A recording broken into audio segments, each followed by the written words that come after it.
তো মুসলিম লীগ রাজনীতির এমসিকিউটা দেওয়া ছিল। ফার্স্ট কোশ্চেন বলছে যে 1857 খ্রিস্টাব্দে মোহাম্মদ মহাবিদ্রোহের সময় মোহাম্মদ কাসিম নানাওতাই এবং রশিদ আহমেদ গঙ্গোহী কোন আন্দোলনের সাথে যুক্ত ছিল? কি হবে? প্রথম একটা আন্দোলন ছিল ফরাইজি, বলতে ফরাজি আন্দোলন বলা হচ্ছে। ওয়াহাবি আন্দোলন আমরা জানি, দেওবন্দ আন্দোলন আমরা শুনেছি। কোনটা হবে অ্যান্সার? আরা না, এটার অ্যান্সার হবে দেওবন্দ আন্দোলন। ঠিক আছে, দেওবন্দি আন্দোলনে মোহাম্মদ কাসিম নানাও আর রশিদ আহমেদ গঙ্গোহী, বিশেষ করে ফেমাস এর মধ্যে রশিদ আহমেদ গঙ্গোহী ভীষণ ফেমাস পার্সোনালিটি ছিলেন দেওবন্দ আন্দোলনের সাথে যুক্ত। ঠিক আছে, মহাবিদ্রোহের সময় এটা ভীষণ ইম্পর্টেন্ট একজন ব্যক্তি ছিলেন। তাহলে এখানে অপশন হবে সি, দেওবন্দ আন্দোলন।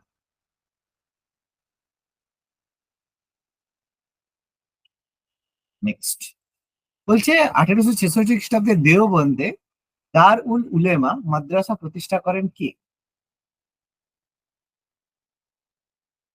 দুজনের মধ্যে হবে, কারণ দেওবন্দ আন্দোলনের সাথে আমি বললাম দুটো নাম, একটা হচ্ছে মোহাম্মদ কাসিম নানাও, আর ইনি হবেন, নাহলে রশিদ আহমেদ গঙ্গোহী হবে। এরা দুজন ফাউন্ডিং দেওবন্দ আন্দোলনের ছিল। তো দেওবন্দে দার উল উলেমা ফাউন্ডার কি হবে তাহলে? এদের দুজনের মধ্যেই হবে, মানে হাজি শরিয়তুল্লাহ নয় বা সৈয়দ আহমেদ খান নয়। কি হবে এদের দুজনের মধ্যে? কি হবে অ্যান্সার? মৌলানা। মৌলানা মোহাম্মদ কাসেম নানাতাই। একদম অ্যান্সার হবে মৌলানা মোহাম্মদ কাসেম নানাওতাই। অপশন এ হবে আমাদের অ্যান্সার। দেওবন্দ আন্দোলন কবে পেট্রিয়টিক অ্যাসোসিয়েশনের বিরুদ্ধে ফতোয়া জারি করেছিলেন? ফতোয়া জারি করেছিলেন, পেট্রিয়টিক ফতোয়া তো বুঝি। ফতোয়া জারি করেছিলেন পেট্রিয়টিক অ্যাসোসিয়েশন বিরুদ্ধে দেওবন্দ নেতা যারা ফতোয়া জারি করেছিলেন কত খ্রিস্টাব্দে? 85-তে কি? অ্যান্সার হবে 1888, 1888 খ্রিস্টাব্দ। 1888, 1888 খ্রিস্টাব্দ। আচ্ছা, 1883 থেকে 89 সময়কালে আলিগড় মুসলিম কলেজের অধ্যক্ষ ছিলেন কে? এটা তো সহজ, পারবে, সুন্দরভাবে বলা ছিল। বলো, এটা তো সৈয়দ বলা আহমেদ বলো। খান। না, একদম নয়। Option C sir. Option C, Theodore Beck. Theodore Beck. এটা বলেছিলাম না, থিওডর বেক ভীষণ ইম্পর্টেন্ট পার্সোনালিটি ছিল। সুন্দরভাবে আমি একদিন ডিসকাস করেছিলাম থিওডর বেক। আলিগড় মুসলিম কলেজের অধ্যক্ষ ছিলেন। ভাইসরয় লর্ড মিন্টোর সাথে 1906 খ্রিস্টাব্দে মুসলিম প্রতিগণের মিটিং কোথায় হয়েছিল? কুলু। কুলু কি? এটাকে সিমলা অধিবেশন বলা হতো। সিমলাতে হয়েছিল। সিমলাতে লর্ড মিন্টোর সাথে দেখা হয়েছিল এবং লর্ড মিন্টো তখন সাজেস্ট করেছিল যে তোমরা মুসলিমদের জন্য আলাদা একটা মানে পলিটিক্যাল অর্গানাইজেশন গঠন করো। এই কারণে সিমলা থেকে বেরিয়ে এসে আমাদের গঠিত হলো ঢাকাতে অল ইন্ডিয়া মুসলিম লীগ। ঠিক আছে, তাহলে অল ইন্ডিয়া মুসলিম লীগ গঠিত হয়েছিল কিসের ভিত্তিতে? যখন লর্ড মিন্টোর সাথে দেখা করতে মুসলিম প্রতিনিধিগণ সিমলাতে গিয়েছিল। কারণ সিমলাতে বেসিক্যালি হেডকোয়ার্টারের মতো হতো, সিমলাকে মানে প্রধান এই হিসাবে কনসিডার করা হতো। দেখবে আমাদের যখন ওয়াভেলের সঙ্গে বৈঠক হয়েছিল, সিমলা কনফারেন্স হয়েছিল, এটা সিমলাতে তারা স্বাক্ষর লিপি জমা দিয়েছিল। এটা তো ছিল তো লর্ড মিন্টোর সাথে মিটিং সিমলাতে করেছিল, আগের দিন বলেছিলাম না?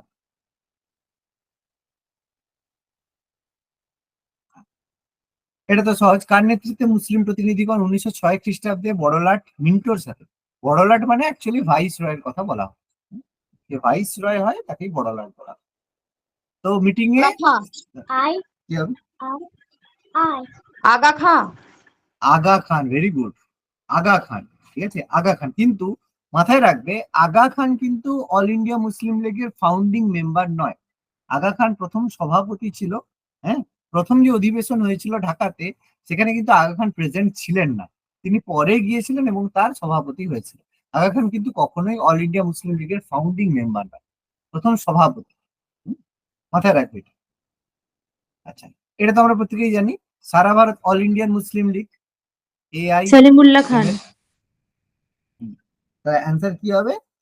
সেলিমুল্লাহ খান। তাহলে কার সভাপতিত্বে, প্রশ্নটা দেখতে গিয়ে ভুল করলে আবার সেম জিনিস, সভাপতিত্ব। এখানে জিজ্ঞেস করেনি ফাউন্ডার কে, অল ইন্ডিয়া মুসলিম লীগের ফাউন্ডার বা প্রতিষ্ঠাতা কিন্তু জিজ্ঞেস করেনি, তাই তো? জিজ্ঞেস করেছে কি প্রতিষ্ঠাতা কি জিজ্ঞেস করেছে? নিশ্চয়ই করেনি। জিজ্ঞেস করেছে সভাপতি কে ছিল, কার সভাপতি। তাহলে কোশ্চেনটা কি? জাফর খান। সভাপতি। আরে সভাপতি তো আগা খান বলছি আগা তো, খান। আগা খাই ছিল। আগা খান সভাপতি ছিল, কিন্তু ফাউন্ডার নয়। ফাউন্ডার হচ্ছে সালিমুল্লাহ খান, ঢাকার নবাব সামিমুল্লাহ খান, কিন্তু সভাপতি ছিল আগা খান। কিন্তু প্রথম দিন যে ফাউন্ডেশন যেদিন হয়েছিল সেদিন আগা খান প্রেজেন্ট ছিলেন না, কিন্তু আগা খান এর সভাপতি ছিলেন। ব্যাপারটা বোঝা গেল? বুঝাতে পারলাম ভুলটা? তাই তো? তাহলে এখানে অ্যান্সার কি হবে, কোনটা হবে? সভাপতি বলছে, আগা খান। অ্যান্সার হবে আগা খান হবে। বলো, বুঝতে পারছো তো ভুলটা? বুঝতে পারছো তো কি ভুল হলো আমাদের? হ্যাঁ স্যার। ভুলটা ভালো করে বুঝতে হবে। দেখো ভুলটা আমি কি করছি সেটা আইডেন্টিফাই ভালো করে, এই জন্য কোশ্চেন পড়তে হবে। মুসলিম লীগ প্রতিষ্ঠিত, সঙ্গে সঙ্গে দেখো তোমরা সালিমুল্লাহ হতে চলে যাবে। কোশ্চেনটা পড়লে না, কোশ্চেনটা বলেছে কার সভাপতি, কোশ্চেনটা সভাপতি, কোশ্চেনটা ফাউন্ডার নয়। আচ্ছা, 1908 খ্রিস্টাব্দে মুসলিম লীগের স্থায়ী সভাপতি নির্বাচিত হন কে? বলো, পারবে?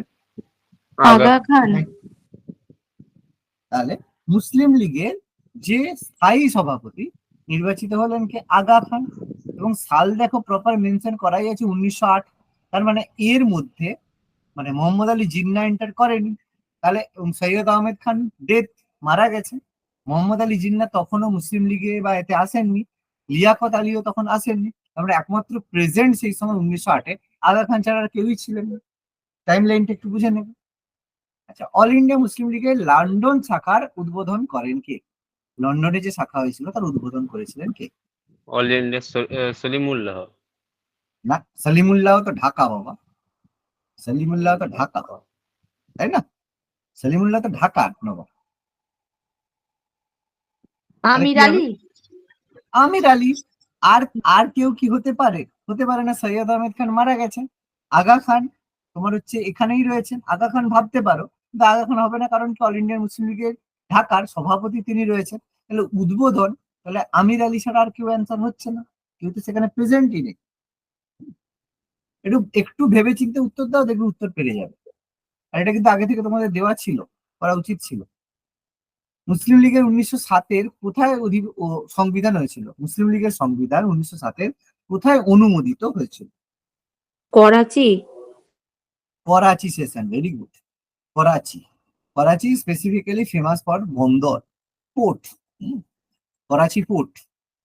আচ্ছা, গ্রিন বুক বা সবুজ গ্রন্থ বা মুসলিম লীগের খসড়া প্রস্তুত করেন কে?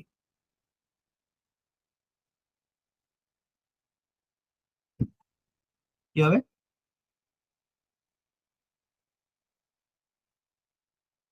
দেখো কোনটা কোনটা হবে মোহাম্মদ না আমাকে। ইকবাল। আচ্ছা, কোনটা কোনটা হবে না একদম বলো তো, যে হবে না সেটা দুটো হবেই না। আগে সেগুলো আইডেন্টিফাই করতে শেখো, তারপর উত্তর বলবো।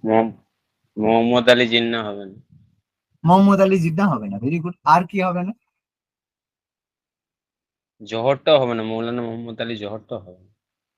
আমার ইকবালটা হতে চৌধুরী পারে। রহমত আলী হবে না, কারণ পাকিস্তান প্রপোজালের প্লাস বাইরে তিনি ছিলেন। তাহলে মুসলিম লীগের খসড়া প্রস্তুত হবে মৌলানা মোহাম্মদ আলী জওহর। তাহলে দেখো যখন দুটো হবে না তখন তুমি সি আর বি আর ডি এর মধ্যে দেখো দুটো কন্ট্রাডিক্ট হবে। সঙ্গে সঙ্গে অ্যান্সার করার সময় প্রথমে দেখবে কোনটা হবে না, চেষ্টা করবে যখন উত্তর সরাসরি পাবে না, এটা হবে না সেটার দিকে একটু ফোকাস করবে। তাহলে দেখবে উত্তর যেটা হবে সেটার দিকে কিন্তু নজর আসতে অটোমেটিক চলে যায়।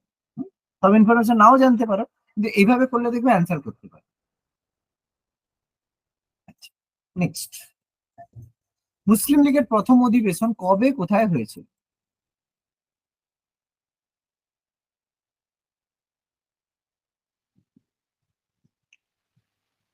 ঢাকাতেই তো হবে 1906 প্রথম। আচ্ছা দেখো, প্রতিষ্ঠা হলো কবে? 1906-এ ঢাকাতে। ফাউন্ডেশন কবে? 1906 ডিসেম্বরে মুসলিম লীগ প্রতিষ্ঠা হলো, তাই তো? তাহলে প্রতিষ্ঠা যখন হয়, ফাউন্ডেশন হয়, তাহলে তার সভাপতি, প্রথম অধিবেশনের সভাপতি ঢাকায় ফাউন্ডেশন আগে হয়েছিল। তাহলে আগে এখানের ক্ষেত্রে মুসলিম লীগের প্রথম অধিবেশন কবে হয়েছিল? অবশ্যই আমাদের অ্যান্সার কি হবে? 1906 ঢাকাতে। ফাউন্ডেশন প্রথম যেদিন প্রতিষ্ঠা হলো সেটাই তো আমাদের উত্তর, 1906 ঢাকা, কোনো সমস্যা নেই। এবং প্রথম অধিবেশনের সভাপতি অবশ্যই আগা খান। আপনার সাউন্ডটা কি স্লো আছে? সাউন্ডটা কি স্লো হচ্ছে বাকিদের? না স্যার। আমি দেখো আমার সাউন্ড, তো আমি নতুন দেখো কি, নিউ হেডফোন দেখো নিয়েছি, তাও আমার সাউন্ড কম আসছে। দেখো কি বলবো বলো, দেখো যদি সবার প্রবলেম হয় তখন তুমি বলতে পারো স্যার আপনার না, প্রবলেম, কিন্তু আমার নতুন হেডফোন প্লাস ফুল ফুল স্পিকারে দেওয়া আছে। তাহলে আমি আমার কি করবো অসুবিধা। বলো তো? বাকিদের কোনো সমস্যা নেই, দেখো সবার সমস্যা হলে আমার সমস্যা হতে পারে। এবার কি বলি বলো তো, তুমি অন্য কোনো কারো ফোন থেকে একবার একদিন ক্লাস করে দেখবে তো, বুঝতে পারছো? অন্য যদি বাড়িতে কোনো ফোন থাকে সেখানে ওই লিঙ্কটা শেয়ার করে ক্লাস করে দেখবে তো, যদি অন্য কোনো ফোন থাকে। মুসলিম লীগের প্রথম সভাপতি আগা খান। আগা খান। আগা খান, সিম্পল আমি স্যার উত্তর। অন্য ক্লাসও করেছি এই ইয়া থেকে, হ্যাঁ, কিন্তু তাদের সাউন্ড খুব ভালোই দেখি। এই রে, আপনারটাই শুধু স্লো আছে। কি বলবো বলো তো এবার? তাহলে মনে হয় দেখো আমার সাথে তোমার শত্রুতা আছে, বুঝলে? আচ্ছা, নেক্সট বলছে মোহাম্মদ আলী জিন্নাহ কবে মুসলিম লীগে যোগদান করেন? এটা পড়িয়েছিলাম। 1913। তাহলে আমাদের হচ্ছে মানে মোহাম্মদ আলী জিন্নাহ মুসলিম লীগে যোগদান করেছিলেন 1913 খ্রিস্টাব্দে। সুন্দরভাবে আগেও বলেছি, 1913 মোহাম্মদ আলী জিন্নাহ মুসলিম লীগে যোগদান করেন। আচ্ছা, নেক্সট, সূচনায় মুসলিম লীগের রাজনৈতিক আন্দোলন কাদের বিরুদ্ধে পরিচালিত হয়েছিল?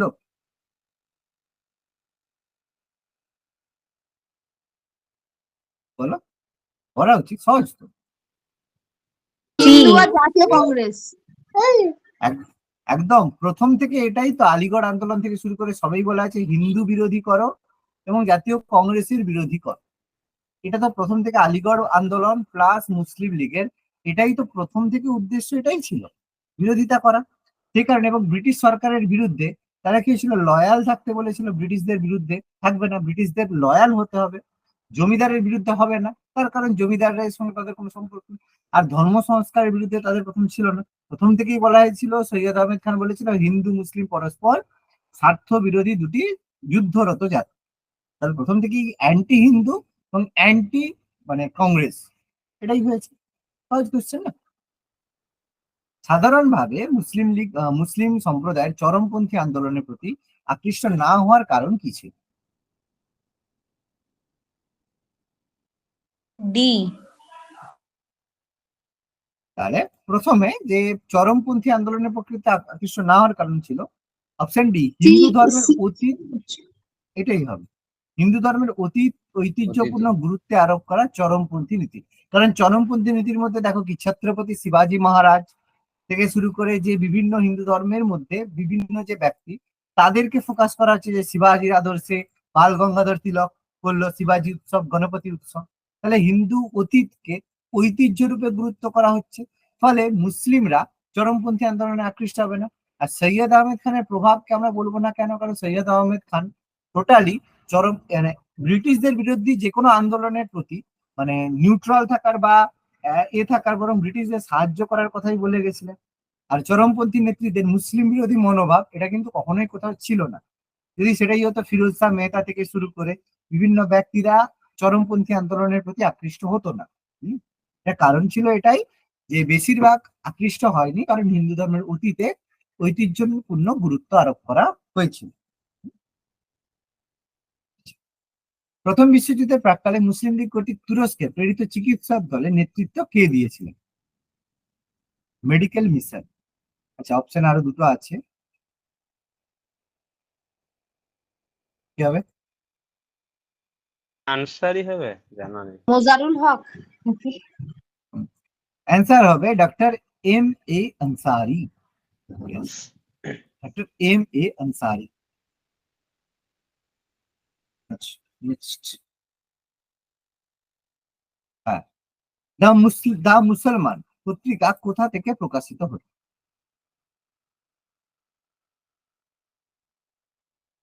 বলো।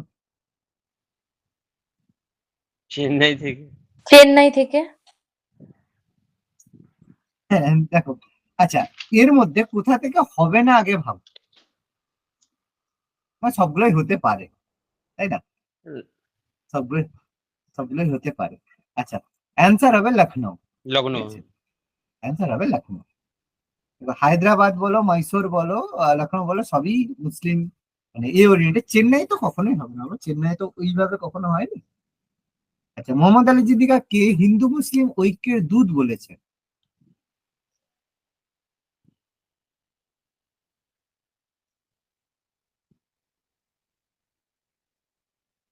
কি হবে অ্যান্সার? অ্যানি অ্যান্সার বেসান্ট হবে, হবে। অ্যান্সার হবে সরোজিনী সরোজিনী নাইডু। নাইডু। এবার দেখো তো এর এখানে একটা পেছনে কারণ কি। এর পেছনে মনে এখানে হতে স্যার পারে একটা জিন্নাহ। বলো বলো বলো বলো। যে লগ্ন আমার ঠিক জানা নাই অ্যান্সারটা। লগ্ন কোন নদীর তীরে হুম, অবস্থিত হবে আমার আপনার জানা আছে? হ্যাঁ, লখনৌ কোন নদীর তীরে অবস্থিত? লখনৌ মানে উত্তরপ্রদেশ, তাহলে উত্তরপ্রদেশ হ্যাঁ, মানে উত্তরপ্রদেশের লখনৌ কোন নদীর তীরে অবস্থিত? এটা একটা জিকের কোশ্চেন পড়েছিল, পারিনি আর। হ্যাঁ, অবশ্যই, খুব ইম্পর্টেন্ট কোশ্চেন। লখনৌ কোন সিটি, কোন হচ্ছে তোমার রিভারের পাশে অবস্থিত? অ্যান্সার কি হবে? যমুনা গোমতী। নাকি? গোমতী। এটা ভুল কিসের সাথে হয় বলো তো? লখনৌ মানে গঙ্গার সাথে ভুল হয়। অ্যান্সার হবে গোমতী রিভার। হ্যাঁ, লখনৌটা গোমতী নদীর কাছে অবস্থিত, উত্তরপ্রদেশ। গোমতী রিভার। আমি তো আচ্ছা, গঙ্গা মেরে দিয়ে পালিয়েছি। যমুনাটা দক্ষিণে ওইটাই ভুল বলছো হবে। নাকি? কি বলছো বাবা, বলো। যমুনাটা দক্ষিণে, তাই তো নাকি? ঠিকঠাক না, বলছি? যমুনা তো, না যমুনা তো উপরে চলে গেছে, যমুনা গঙ্গার সাথে আগে মিলিত হয়ে গেছে। হ্যাঁ, আচ্ছা, মুসলিম লীগের প্রতিষ্ঠা নেতৃত্ববৃন্দের মধ্যে কে ছিলেন না? ফাউন্ডিং মেম্বারের মধ্যে কে ছিলেন না? এটা খুব ইম্পর্টেন্ট কোশ্চেন, একটু আগে আমি ভালোভাবে বললো। নবাব সলিমুল্লাহ খান। নবাব মোহাম্মদ আলী সলিমুল্লাহ জিন্নাহ মনে হয়। ছিলেন না বলেছে বাবা, কোশ্চেনটা বলেছে ছিলেন না। মোহাম্মদ আলী ফাউন্ডারই তো জিন্নাহ, আগা খান আর মুলক তিনজনই তো ছিলেন। হ্যাঁ, ছিলেন, কোশ্চেনটা ছিলেন না, তাহলে অবশ্যই মোহাম্মদ আলী জিন্নাহ ছিলেন না, কারণ মোহাম্মদ আলী জিন্নাহ তো ছিলেন না। পরে যোগদান করলো না, উনি তো 1913। পরে যোগদান করেছিলেন। হ্যাঁ। 1913-তে এসে জয়েন করলো, তার মানে ফাউন্ডিং মেম্বারের মধ্যে ছিলেন না। 1913-তে। এবার দেখো আগা খান, এর মধ্যে আগা খানও কিন্তু ফাউন্ডিং মেম্বারের মধ্যে ছিলেন না, কিন্তু আগা খান সেই সময়ের সভাপতি ছিলেন বলে আগা খান আমরা অ্যান্সার করছি, কিন্তু আগা খানও কিন্তু ফাউন্ডিং মেম্বারের মধ্যে ছিল না। যদি অপশনের মধ্যে এটা থাকতো যে নবাব সালিমুল্লাহ খান, মহসিনুল মুলক, আগা খান, এরকম যদি থাকতো বা কেউ নয় এরকম থাকতো, তাহলে কিন্তু অ্যান্সার আগা খান করতে হতো, কারণ আগা খান কিন্তু ফাউন্ডিং মেম্বার নয়, সভাপতি ছিল। কিন্তু এখানের মধ্যে যেহেতু মোহাম্মদ আলী জিন্নাহ প্রমিনেন্ট উত্তর পাচ্ছি, সেই কারণে মোহাম্মদ আলী জিন্নাহ উত্তর পাচ্ছি। কি বললাম বোঝাতে পারছি? কথাটা মাথায় থাকবে।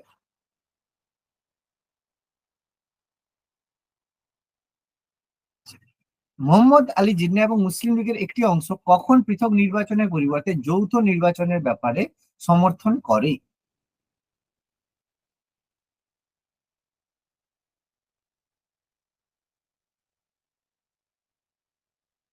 কি হবে?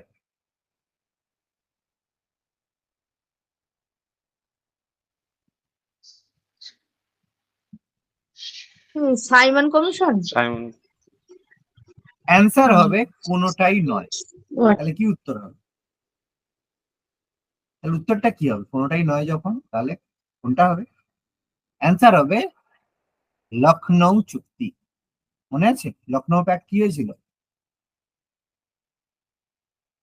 1916 কংগ্রেস এবং মুসলিম লীগের মধ্যে স্বাক্ষরিত হয়েছিল, যেখানে কংগ্রেস লখনৌ মানে মানে কংগ্রেস মুসলিমদের যে মানে যে সদস্য, যে সংরক্ষণ বলবো না, তারা যে সদস্য হিসেবে থাকতে পারে, বা একটা ব্যালেন্স, বা যেই জায়গায় মুসলিম লীগ থাকবে সেই জায়গায় কংগ্রেস নির্বাচনে যোগদান করবে না, এরকম একটা হয়েছিল। ফলে পৃথক নির্বাচন না করে যৌথ নির্বাচন। আর যদি বলে কখন প্রথম পৃথক নির্বাচনের কথা বলে, তখন ক্যান্সার কি হবে? প্রথম পৃথক নির্বাচন কখন বলো? এই বলা উচিত, বলো বলো, উত্তর বলতে হবে। মরলে মিন্টো, তাই তো, 1909, মনে পড়ছে? সাম্প্রদায়িক নির্বাচনবাদের জনক মিন্টোকে বলা হয়। লর্ড মিন্টো প্রথম পৃথক নির্বাচনের কথা বলেছিল, মনে পড়ছে না? মনে পড়ছে না এখন? মনে পড়ছে না, ভুলে গেছো? বলো, একই না বলো।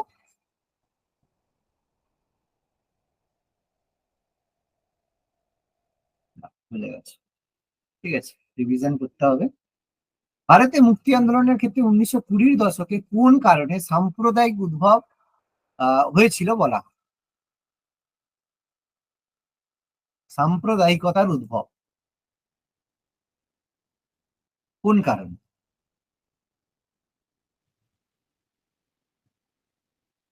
ক আর গ, সিয়েরটা আর্থসামাজিক প্রশ্ন। ভেরি গুড, এটা তো প্রথম কারণ, মেন কারণ, এটা আমরা প্রধান কারণ বলবো অবশ্যই। আর সন্ত্রাসবাদী এ জাতীয়তাবাদ হবে সবগুলোই মানে ক খ গ তিনটেই মনে হবে না? ব্রিটিশদের বিভেদ এবং শাসন নীতি, হুম, এটা তো ছিল, এবং ছিল। সন্ত্রাসবাদী জাতীয়তাবাদের পার্শ্ব প্রতিক্রিয়া, তাই তো। কারণ যে সন্ত্রাসবাদী যে জাতীয়তাবাদ ছিল, যে বাসুদেব বলবন্ত ফাদকে থেকে শুরু করে প্রত্যেকে একটা রেভলিউশনারি সন্ত্রাসবাদী ছিল, সেই কারণে সাম্প্রদায়িকতার উদ্ভব হয়েছিল। ঠিক আছে, প্রথম থেকে চলছিল, এখানে একটা বড় রকম ধারণা হয়, অর্থাৎ ক খ গ তিনটাই হবে। আচ্ছা, মুসলিম লীগের পত্রিকার নাম কি ছিল?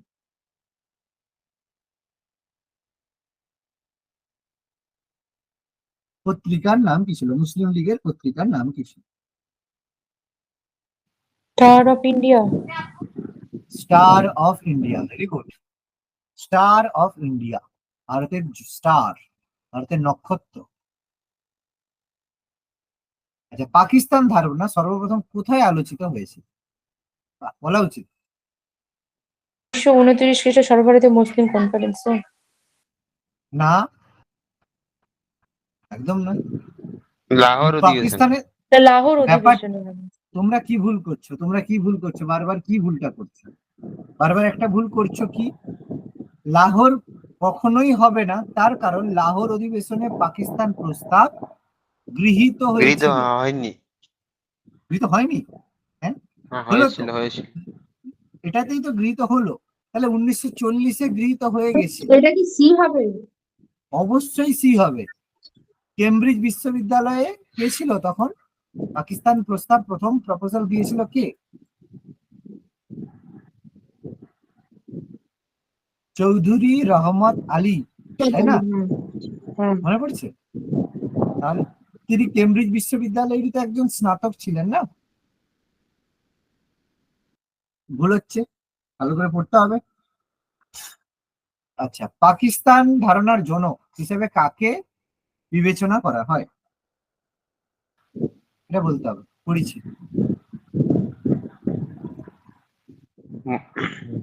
এটা মোহাম্মদ ডি ডি মোহাম্মদ কবি ইকবাল। মোহাম্মদ মোহাম্মদ ইকবাল। ইকবাল। মোহাম্মদ ইকবাল, ওই যে বইতে পাকিস্তান বলতে ক দিয়ে, ক দিয়ে হচ্ছে পাকিস্তান, ক দিয়ে কাশ্মীর, ক দিয়ে আফগানিস্তান, এভাবে বলছিল না? এইভাবে। কোন ঐতিহাসিক মন্তব্য করেন মরলে মিন্টো সংস্কার আইনের পক্ষে পাকিস্তান গঠনের প্রাথমিক প্রয়াস ছিল? এটাও দেয়া ইসরে। ছিল। রিজলে। না, এটা পার্সিভাল স্পিয়ার্স, স্পিয়ারের মতামত ছিল। আচ্ছা, জনগণকে বিভিন্ন সাম্প্রদায়িক গোষ্ঠীতে বিভক্ত করার যে নীতি মরলে মিন্টো সংস্কারের দ্বারা গ্রহণ করা হয়েছিল, তা মন্টেগু চেমসফোর্ড সংস্কারে আরো প্রসারিত হয়েছিল। কারণ মরলে মিন্টো ছিল 1909-তে, আর মন্টেগু ছিল কবে? 1919। 1919, তাই তো। এটা কার মন্তব্য? আরো প্রসারিত হয়েছিল, এই মন্তব্যটি কার ছিল? জওহরলাল নেহেরু। আনসার হবে ডক্টর রাজেন্দ্র প্রসাদ। রাজেন্দ্র প্রসাদ কে ছিল গো?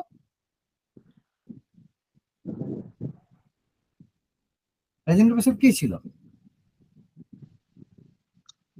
ভারতের প্রথম প্রথম হচ্ছে প্রথম কে? রাষ্ট্র রাষ্ট্রপতি। স্বাধীন ভারতের প্রথম রাষ্ট্রপতি। এত খারাপ অবস্থা কেন বলি বাবা? রাজেন্দ্র প্রসাদ কোথাকার লোক ছিলেন? কোন রাজ্যের লোক ছিলেন? মহারাষ্ট্র। পশ্চিম। বাবা, বিহারের ছিলেন, এই জন্য তাকে বলা হতো বিহারের গান্ধী। খারাপ অবস্থা, ইন্ডিয়ান ন্যাশনাল মুভমেন্টের অবস্থা ভীষণ খারাপ। রিভাইজ করতে হবে, পার্সোনালিটি গুলো সম্পর্কে পড়তে হবে। তাহলে জিকের কোশ্চেন না, এগুলো হিস্ট্রির কোশ্চেন, ঠিক আছে? এরকম কোশ্চেন পড়তে হবে। পার্সোনালিটি গুলো আমি পড়িয়ে দেবো আমার, প্রেসিডেন্ট, প্রাইম মিনিস্টার, এগুলো পড়তে হবে। বিশেষ করে মানে যারা মানে স্বাধীনতা সংগ্রামের সাথে যুক্ত, তাদের কথা তো পড়তেই হবে।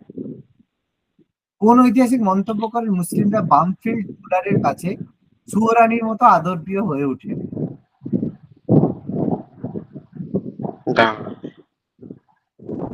কি করেছে উত্তর? তবে Amalesh Tripathi.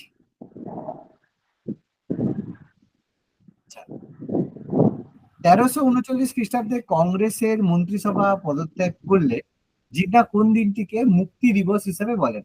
Day of deliverance, মুক্তি দিবস হিসেবে কোন দিনটিকে ঘোষণা করে? নভেম্বরে হবে। 2রা অক্টোবর।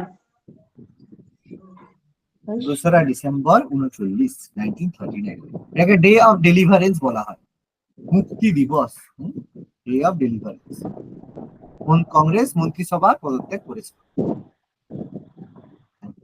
আচ্ছা কার্তি, একটু মিউট করবে, তোমার মানে এয়ার আসছে, ঠিক আছে? বুঝতে পারছো? বাতাস আসছে, বলার সময় বলে তারপর মিউট করবে।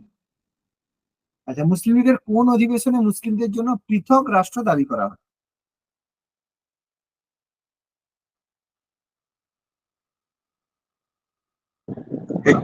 এটা করাচি অধিবেশন। কেন লাহোর লাহোর অধিবেশন। অধিবেশন? তাহলে মুসলিমদের জন্য পৃথক রাষ্ট্র মানেই তো পাকিস্তানের দাবি, তাই না? এটাই তো বেসিক্যালি পাকিস্তানের দাবি। লাহোর অধিবেশন, লাহোর অধিবেশনটাই তো, তাই না? কোন ঐতিহাসিক মন্তব্য করেন মুসলিম স্বতন্ত্রের দাবিকে প্রশ্রয় দিয়ে ব্রিটিশ সরকার জাতীয় সংহতি অর্জনের পথকে আরো দুর্গমতর করে তোলে?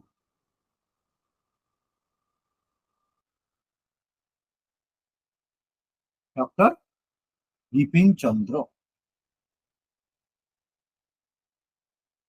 সর্বভারতীয় খিলাফত কমিটি 1921 জুলাই মাসে তোমার গৃহীত প্রস্তাবে ব্রিটিশ সরকারের কোন দপ্তরে কোনো মুসলিমের চাকরি না করার কথা ঘোষণা করে?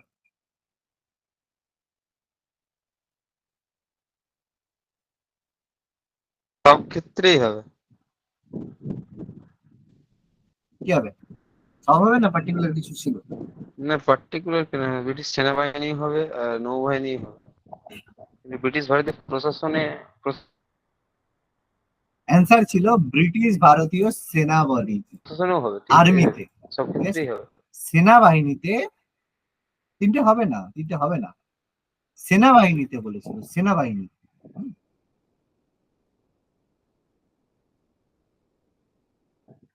কোন বছরে মোহাম্মদ আলী জিন্নাহ মুসলিম লীগের অবিসংবৃত নেতা? এটা তো পুরো একদম ছিল, সুন্দরভাবে বলা ছিল,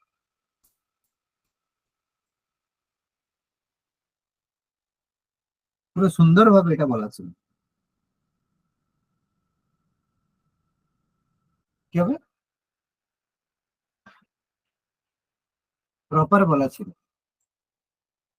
অ্যান্সার হবে 1934। তারপর থেকে পুরোপুরি মুসলিম লীগের যে হেড আমাদের মোহাম্মদ আলী জিন্নাহ হয়ে গেছে। 1910 জাতীয় কংগ্রেসের এলাহাবাদ অধিবেশনে সাম্প্রদায়িক নির্বাচন মন্ডলীর বিরুদ্ধে নিন্দা সূচক প্রস্তাব উত্থাপন করেছিলেন কি? আবুল কালাম আজাদ। না, কংগ্রেসের বিরুদ্ধে সাম্প্রদায়িক নির্বাচন নিন্দা করেছিল কে? অ্যান্সার হবে মোহাম্মদ আলী জিন্নাহ। বদরুদ্দিন তৈয়বজি তো কংগ্রেসের বিরোধী ছিল। না, বদরুদ্দিন তায়েবজি কংগ্রেসের মেম্বার ছিল। দেখো, বিরোধিতা প্রত্যেকেই করতো, কিন্তু এইভাবে ডাইরেক্টলি এই ব্যাপারগুলো ছিল না। আচ্ছা, 1946-এ অন্তর্বর্তীকালীন সরকারে অংশগ্রহণ করার পর মুসলিম লীগের লিয়াকত আলী খান মন্ত্রিসভায় কোন দপ্তরের ভারপ্রাপ্ত হন? প্রতিরক্ষা। বলেছিল প্রথমে জয়েন করেন না, অর্থমন্ত্রী, ফাইন্যান্স ডিপার্টমেন্ট। এটা এবার দেখো, এখানে মোহাম্মদ আলী জিন্নাহ সরাসরি অন্তর্বর্তীকালীন সরকার বা ইন্টারিম গভর্নমেন্টে যোগদান করেনি, লিয়াকত আলী খানকে পাঠিয়েছিল যে তুমি ফাইন্যান্স ডিপার্টমেন্ট জয়েন যদি করতে দাও দাও তাহলে করা যায়। লিয়াকত আলী খান যথেষ্ট একজন ব্রেনি লোক। বলা যায় যথেষ্ট ব্রেনি লোক ছিলেন, এবং যদি ভারত পাকিস্তান ভাগ না হতো লিয়াকত আলী খান ভারতের প্রথম অর্থমন্ত্রী হতেন। ভীষণ ছিলেন। এই জন্য দেখো, এই যে আমরা বলতে পারি ভারতের টিম আজকে বিশ্ব সেরা হতো যদি আজকে ভারত পাকিস্তান একসাথে থাকতো। ভাবো, যে সচিন তেন্ডুলকার ব্যাট করছে আর বল করছে ওয়াসিম আকরাম, মানে একসাথে একই টিমে, সেই টিমকে হারানো এক কথায় মানে হতোই না, কোনোদিন সম্ভবই ছিল না। ঠিক আছে, সেরকম ব্যাপার। ইন্ডিয়া পাকিস্তান যদি ভাগ না হতো আজকে ওয়ার্ল্ডের একটা অনেক বড় ইকোনমি পাকিস্তান আর ইন্ডিয়া একসাথে হতে পারে। যাই হোক, ভারত বিভাগের বিকল্প হিসেবে কোন জাতীয়তাবাদী নেতা লর্ড মাউন্টব্যাটেনকে পরামর্শ দিয়েছিলেন মোহাম্মদ আলী জিন্নাহকে সরকার গড়ার আমন্ত্রণ জানাতে? গান্ধী। কে বলতে পারে? গান্ধীজি। খান আব্দুল গফফর। আর কে? যার কোনো কাজ নেই তাই হচ্ছে গান্ধীজি। যাই হোক, সেটা বড় কথা না। তো মোহাম্মদ গান্ধী, মহাত্মা গান্ধী। পাকিস্তানের ধারণার আধ্যাত্মিক জনক কাকে বলা হয়? মোহাম্মদ আলী জিন্নাহ। তাই, বাহ, একটু আগেই বলা হলো পাকিস্তান কনসেপ্ট মোহাম্মদ ইকবাল, নিজেরাই তো উত্তর বললে একটু আগে, না বলনি? বলেছে না, ওই জন্য প্রশ্নটা বলেছিলাম। কনফিউজ চলে এসছে। তো আধ্যাত্মিক জনক মানে একই ব্যাপার, একই ব্যাপার। আধ্যাত্মিক জনক মানে স্পিরিচুয়াল ফাদার বলা হচ্ছে, আলাদা কিছু না, একই ব্যাপার।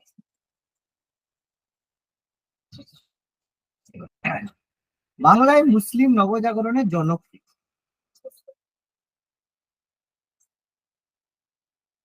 কি হবে বাংলায়? বাঙাল আব্দুল লতিফ। সলিমুল্লাহ খান। আচ্ছা, আমির আলী। ঠিক আছে, বাংলায় বলা হয় বাংলার মুসলিম নবজাগরণ আমির আলী। আচ্ছা, অ্যানি বেসান্ত হোম রুল আন্দোলনে কোন মুসলিম জাতীয়তাবাদী নেতা যোগদান করেছিল? অ্যানি বেসান্তের হোম রুল আন্দোলন।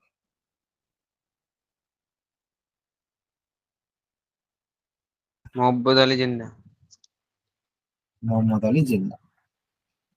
মুসলিম লীগের এলাহাবাদ অধিবেশনে কে প্রথম মুসলিমদের জন্য পৃথক হোমল্যান্ড গঠনের কথা ব্যক্ত করে?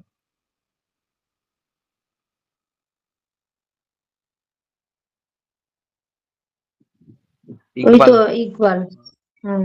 মোহাম্মদ ইকবাল। আচ্ছা, এটা কি হবে? খসড়া প্রযুক্তির জন্য সংবিধানের জন্য নেহেরু কমিটিতে কোন দুজন মুসলিম সদস্য অন্তর্ভুক্ত হয়েছিলেন?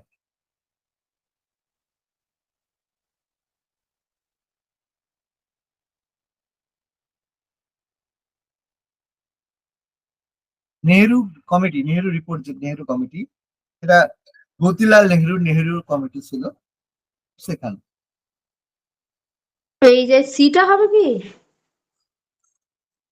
মানে অ্যান্সার হবে আলী ইমান আর সৈয়দ কুরেশি। তাহলে অ্যান্সার কোনটা হলো? ডি।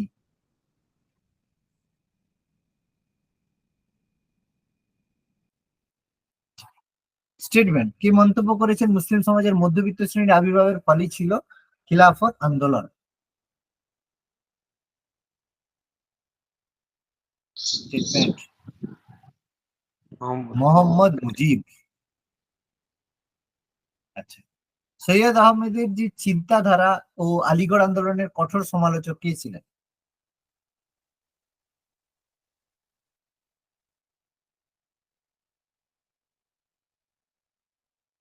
জালাল উদ্দিন আফগানি। আগা খানের নেতৃত্বে সিমলাতে লর্ড মিন্টোর কাছে মুসলিম লীগের পেশ করা প্রতিনিধিত্বের খসড়া কে তৈরি করেছিল? খুব ইম্পর্টেন্ট, খুব ইম্পর্টেন্ট, বলেছিলাম। বিলগ্রামি। কে বিলগ্রামি ছিল না মহসিনুল মুলক? প্রপার ভাবে লেখা ছিল, বলেছিলাম, প্রপার ভাবে বলা ছিল। লখনৌ চুক্তি ছিল কংগ্রেস এবং যুক্তপ্রদেশের তরুণ মুসলিমদের দলের চুক্তি। এটা কোনো কংগ্রেস সর্বভারতীয় চুক্তি ছিল না। কার মন্তব্য? লখনৌ প্যাক্ট 1916, 1916 কংগ্রেস মুসলিম লীগের মধ্যে হয়েছিল, কিন্তু রবিনসন। এটাকে অ্যাকচুয়ালি বলা হয়, স্টেটমেন্ট কার হবে? Francis Robinson. আচ্ছা, মডার্ন মুসলিম ইন ইন্ডিয়া বইটি রচয়িতা কে? ডব্লিউ.সি. স্মিথ। এতে ফেমাস অ্যান্সার হবে ডব্লিউ.সি. স্মিথ। Very good.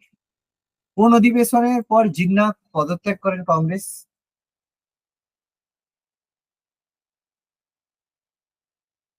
নাগপুর অধিবেশন। নাগপুর অধিবেশন। ঠিক আছে, তাহলে জিন্নাহ রিজাইন করেছিল কোন সেশনের পর? আচ্ছা, কত সালে হয়েছিল বলতো? কত সালে?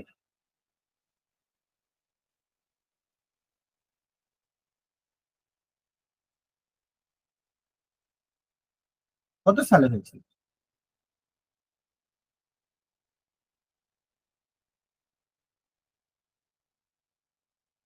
কত সালে বলো? নাগপুর অধিবেশনটা কত সালে হয়েছিল?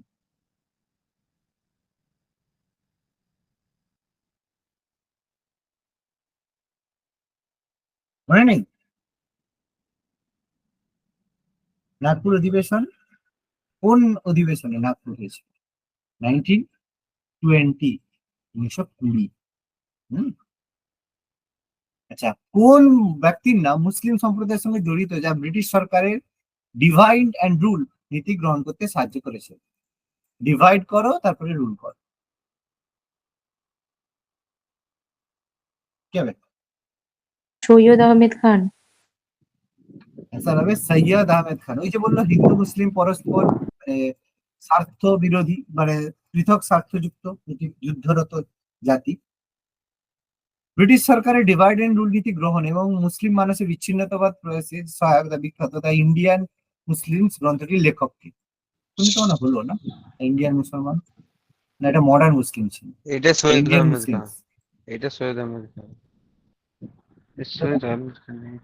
এটা না, সৈয়দ এটা আমির অ্যান্সার হবে Ali. William Hunter. William Hunter. William Hunter. কোন ঘটনার পর কংগ্রেস এবং মুসলিম লীগের পন্থা সম্পূর্ণ বিপরীতমুখী হয় এবং চরম সাম্প্রদায়িক উন্মেষের কারণ হয়?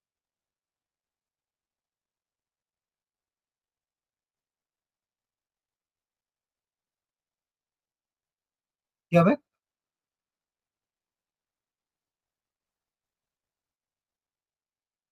আধা সামরিক সংগঠক হিসেবে 1937 এর ইলেকশন, 1937 যে নির্বাচন হয়েছে, এটা কারণ ছিল প্রথম। এবার তারপরে বড় কারণ ছিল মুসলিম লীগের ডে অফ ডেলিভারেন্স, কিন্তু সেকেন্ড কজ ছিল। বাট 1937 এর নির্বাচন ছিল খুব গুরুত্বপূর্ণ। মল্লমিন্ট সংস্কার আইনের পক্ষে পাকিস্তান গঠনের প্রাথমিক প্রয়াস কে মন্তব্য করেছিল? অবশ্যই অ্যান্সার হবে, বলেছিলাম তো মনে হয়, পার্সিভাল স্পিয়ারের স্টেটমেন্ট একটু আগে। আচ্ছা, কোন পৃথক মন্ডলীতে কোন পৃথক মন্ডলীর গঠনের কথা বলা হয়েছিল? কোনটিতে পৃথক নির্বাচক মন্ডলীর কথা? এটা তো সহজ। 1909। মরলেমিন্টো। মরলেমিন্টো 1909 এর মরলেমিন্টো সংস্কার, প্রথমেই বললাম 1909। সাম্প্রদায়িক নির্বাচন। 1909 মরলেমিন্ট সংস্কার। একদম। 1909 এর মরলেমিন্টো সংস্কার আইনে বিশেষ সংরক্ষিত বিষয় ছিল কোনটি? বিশেষ সংরক্ষিত বিষয় ছিল কোনটি? সম্প্রদায়ের জন্য মুসলিম সম্প্রদায়ের জন্য পৃথক এ নির্বাচন মুসলিম ব্যবস্থা। সম্প্রদায়ের জন্য পৃথক হ্যাঁ, নির্বাচন ওটাই বলছি। একদম পরিষ্কার ভাবে বলা আছে যে মুসলিমদের জন্য পৃথক নির্বাচন ব্যবস্থা করতে হবে। একদম। ডিভাইড এন্ড রুল প্রয়োগের ক্ষেত্রে ব্রিটিশ সরকারের প্রকৃত উদ্দেশ্য কি ছিল?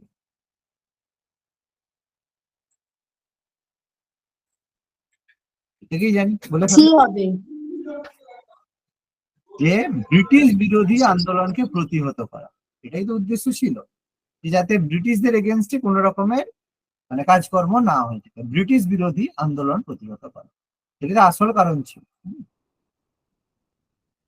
আপনা কাম বানতা ভার মে যায় জানতা, তাই তো? এটা হচ্ছে আসল কথা।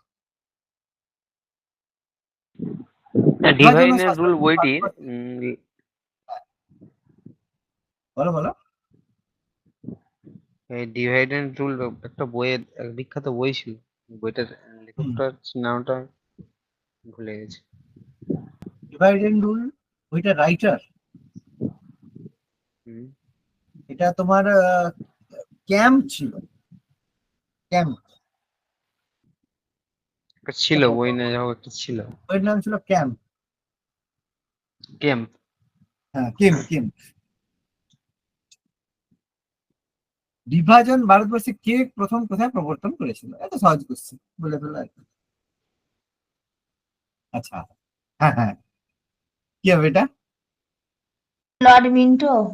না, এটা প্রথম লর্ড লরেন্স কর্তৃক পাঞ্জাব রেজিমেন্টে, পাঞ্জাব রেজিমেন্ট ওই যখন এটা প্রথম চালু হয়েছিল, যখন মহাবিদ্রোহ হয়েছিল, মহাবিদ্রোহের পরে কি হয়েছিল আমাদের পাঞ্জাব রেজিমেন্টে, কারণ পাঞ্জাবকে জন লরেন্স কি ছিল আমরা জানি, যে মহারাজা রঞ্জিত সিং এর মৃত্যুর পরে যখন আমাদের যে তার ছেলে ছিল মহারাজা দলীপ সিং, তাকে যখন আমাদের হচ্ছে কি বলে লন্ডনে নির্বাসন দেওয়া হয়, এবং পাঞ্জাব যে সেনাবাহিনী, তাতে কি হবে, পাঞ্জাব একসাথে থাকলে তারা আবার আন্দোলন করতে পারে।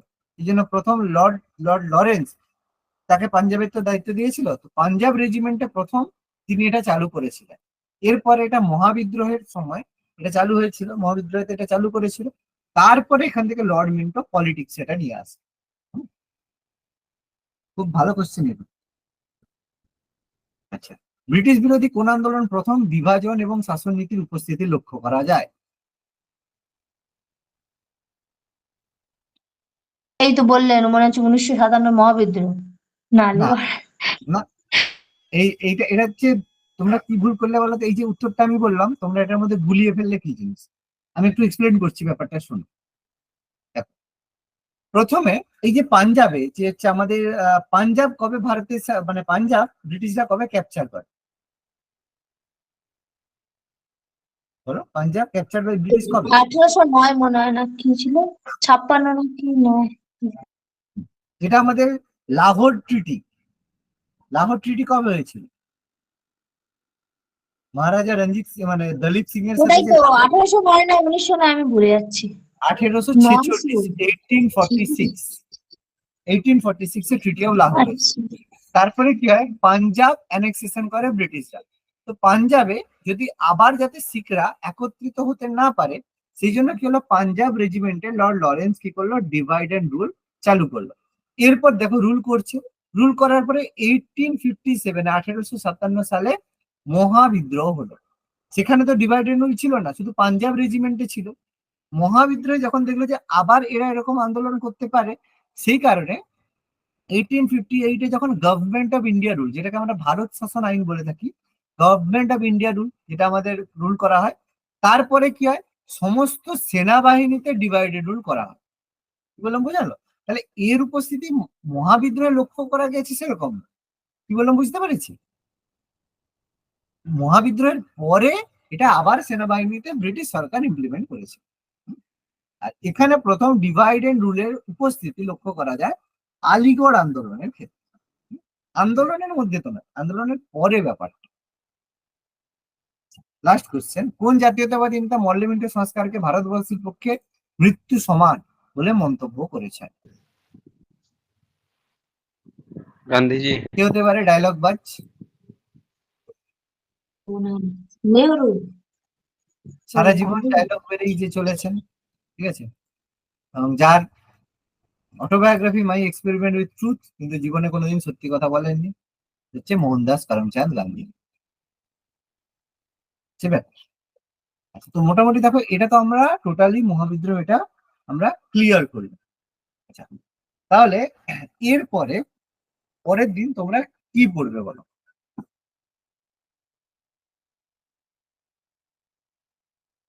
রিভিশন তো করতে হবে, কি পড়বে বলো এবার?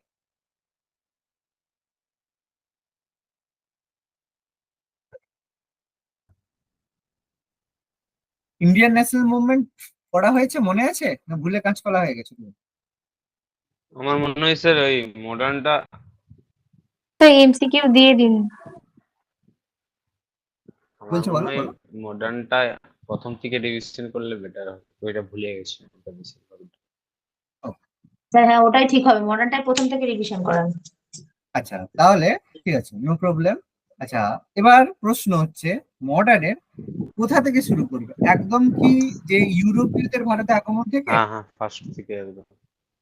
হ্যাঁ স্যার, করলে ভালো হয়। ঠিক আছে, তাহলে একদম প্রথম থেকে ইউরোপীয়দের যে ভারতে আগমন, মানে যে ব্রিটিশরা এসেছিল, ফরাসিরা এসেছিল, ডাচরা এসেছিল, সেগুলো। আচ্ছা, এটা কি আমি একটু পড়িয়ে দিয়ে রিভিশন করবে না মানে এমসিকিউ কোশ্চেন আনসার করবে, কোনটা বলবো তো বলো? না একবার পড়িয়ে দেবো আরেকবার? স্যার একবার পড়িয়ে দিয়ে বা এমসিকিউ দিলে ভালো হয়। স্যার পড়িয়ে দিয়ে আচ্ছা এমসিকিউ, পড়িয়ে দিয়ে এক্সাম, আচ্ছা, যে ঠিক সেইটা আছে তাই সেই বলো তাহলে। এক্সাম, তাহলে এক্সামের উপর এই কোশ্চেন গুলোর উপর আবার ডিসকাস হবে। আমার মনে হয় আচ্ছা ওটাই বেটার, মানে আচ্ছা প্রশ্নগুলো যাতে তাহলে ডিসকাস করা যায়। আচ্ছা ঠিক আছে, তাহলে শোনো, তাহলে এক কাজ করছি শোনো। হ্যাঁ এবার একটা কথা বলি, যদি টেস্ট হয়, আমি যদি একটা পরীক্ষা নিই, এমসিকিউ একটা টেস্ট নিলাম, টেস্টের ক্ষেত্রে কিন্তু কোশ্চেনের একটা লিমিট থাকে। মানে সবাই ধরো 30টা কোশ্চেনের হবে, ঠিক আছে? কিন্তু যদি আমি এমসিকিউ সেট করাই, সেখানে 100-100টা এমসিকিউ হবে। এবার এই 30, এবার বলতে পারো যে 30টা কোশ্চেনই পরীক্ষা দেবো, সেগুলোর উপর ডিসকাশন করে দিন, সেটাও করতে পারি। বা 100টা এমসিকিউ করালাম, তার মধ্যেও তোমরা টেস্ট হিসেবে বলতে পারো যে স্যার এটার উত্তর এটা হবে, সেভাবেও করতে পারো, সেটাও অসুবিধা নেই। কি বললে স্যার এটার উত্তর এটা হবে, এটার উত্তর কি হবে তোমরা বললে, এভাবেও করতে পারি। এবার তার সাথে সাথে আমি ডিসকাস করে দেবো, এটাও করতে পারি। আমি আমি 3টা মেথড বলছি, তোমরা যেটা এগ্রি করবে সেটা বলবে। এ মেথড, 3টা মেথডে বলছি শোনো। এ মেথডে প্রথমে আমি পড়াবো, পড়াবো মানে একদম ডিটেলস, মানে এতে নয়, মানে একটু ফার্স্ট যেরকম যেটা আগে পড়েছো তো, মানে ইম্পর্টেন্ট জায়গাগুলোকে ধরিয়ে ধরিয়ে পড়িয়ে দেবো প্রথম দিন। একটু বেশিই থাকবে, মানে তার মধ্যে ইউরোপীয় ভারতে আগমন, ফরাসি থেকে শুরু করে, তারপর তার মধ্যে পাঞ্জাব, এগুলো একটু বেশি করে পড়াবো, মানে যতটা ফার্স্ট পড়ানো যায় পড়িয়ে দেবো প্রথম দিন। সেকেন্ড দিন একটা হচ্ছে সেট দেবো, এমসিকিউ সেট দেবো। এবার তোমরা যদি বলো স্যার সেটটা দিয়ে দিন, আমরা সলভ করে রাখবো, সেটাও করতে পারি। আর যদি বলো না স্যার আমরা পড়ে রাখবো, ইনস্ট্যান্ট এই জায়গাতেই আমরা সলভ করব, ক্লাসের মধ্যেই সলভ করব, সেটাও আমরা করতে পারি। এটা হচ্ছে প্রথম পদ্ধতি। এ ক্লাসের মধ্যে, সেকেন্ড পদ্ধতি, ক্লাসের ক্লাসের মধ্যেই মধ্যেই ডিসকাস সলভ করবো, করবো। ক্লাসের হ্যাঁ, মধ্যেই সলভ আগে করবো, আগে ইন ক্লাস সলভ করবো। ঠিক আগে আছে, আগে পাঠাবেন। আগে দেবো না, তাহলে ইন ক্লাস সলভ করবো, এটা আমার প্রথম পদ্ধতি। দ্বিতীয় পদ্ধতি কি, টপিক আমি বলে দিলাম যে এই দিন এই টপিকের উপরে হবে, টপিক আমি বলে দিলাম, তোমরা বাড়িতে পড়লে, আমি সেট দিলাম, সেই সেট নিয়ে আলোচনা হলো। তারপর এর মধ্যে যেগুলো যেগুলো হবে সেই কোশ্চেন হিসেবে সলভ করে, মানে সেই কোশ্চেন হিসেবে এক্সপ্লেন করে দিতে পারি, এটাও বলতে পারো। বা আরেকটা প্যাটার্ন সি, সেখানে কি একটা টেস্ট নিলাম প্রথমে, সেই টেস্টের কোশ্চেন গুলোকে ডিসকাস করে দিলাম, এবং তার মধ্যে যা যা হতে পারে সেই জায়গাগুলোকে আমি দেখিয়ে দেখিয়ে ডিসকাস করে দিলাম। কোনটা করবে বলো, এ বি সি এর মধ্যে কোনটা বেটার?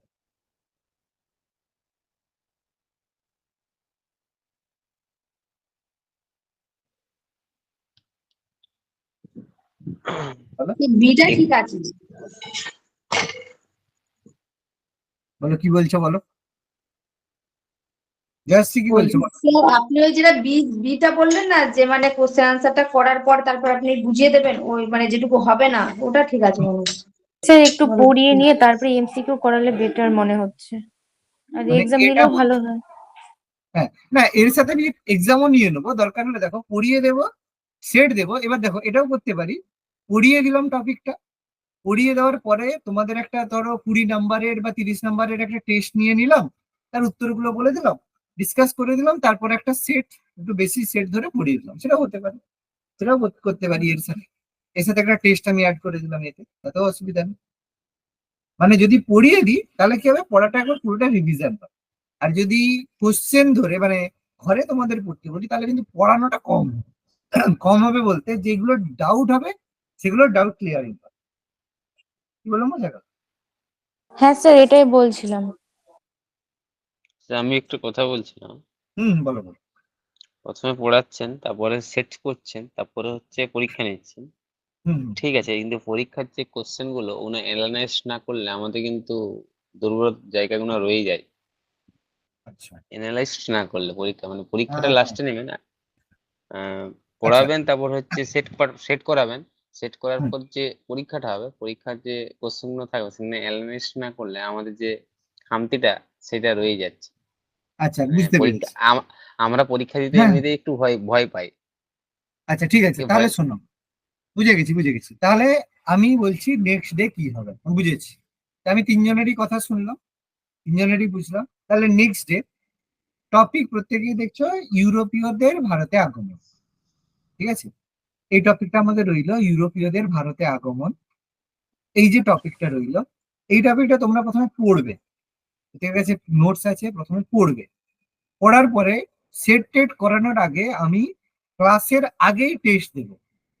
তোমরা পড়লে আমি টেস্টের লিঙ্ক দিয়ে দিলাম, তোমরা সেই লিঙ্ক সাবমিট করবে। কটা ভুল হলো কোনটা হলো সেটা তোমরা দেখতে পেলে, কোনো সমস্যা নেই, টেস্ট হলো।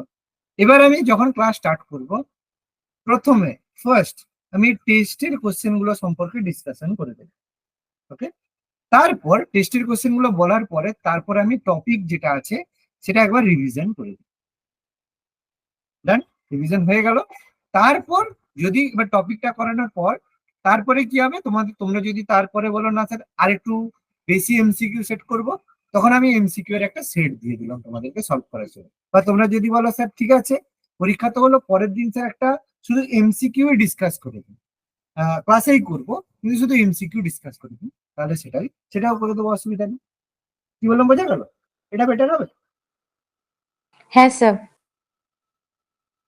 চম্পা, চম্পা না কি নাম চেঞ্জ করছো কি, কিয়ান মন্ডল? বলেছেন ওটাই ওই আমি আচ্ছা, এটা বেটার হবে। স্যার ওই হচ্ছে আপনি মানে আমরা আগে পড়ে নেব, তারপর আপনি ওই টেস্টটা নিয়ে নেবেন, তারপরে আলোচনা Question করবেন, নিয়ে। এটাই তো বলছি। হ্যাঁ, এবারে যে কোশ্চেন গুলো হলো যেগুলো ভুল করলে বা ঠিক হলে সেগুলো ডিসকাস করে দিল, তারপরে আমি টপিক ডিসকাস করবো। হ্যাঁ তাহলে কি হ্যাঁ ওটাই ঠিক নিজেদেরও হবে, ওটা পড়ার একটা পারফেক্ট হবে। থাকলো, তাহলে হ্যাঁ নিজেদেরও পড়া হলো। তারপরে হ্যাঁ তাহলে যারা টেস্ট দিতে চাইছো তাদেরও দেখো প্রেফারেন্স হলো, তাদের সলিউশনও হলো। যারা একটু পড়িয়ে দিতে বলছো তাদেরও হলো, আর যারা একটু বেশি সেট আলোচনা করতে চাইছো কোশ্চেন, সেটাও হয়ে যাবে। হ্যাঁ স্যার এটাই ঠিক হবে। এর পরের টপিক আবার বলে দেবো, সেই টপিকটা সেম ভাবে টেস্ট হবে, তার এমসিকিউ বা তার উত্তরগুলোর সলিউশন হবে। তারপর টপিকের উপরে আবার একটা মানে টপিকটা ডিসকাশন করে দেবো। তারপর আবার একটা দরকার হলে বড় সেট 100 এমসিকিউ একটা সেট করিয়ে দেবো। ঠিক আছে, কোনো সমস্যা নেই। ওকে, ঠিক আছে স্যার, এটাই ঠিক হবে। Okay sir. ঠিক আছে, তাহলে সবাই স্যাটিসফাইড তো?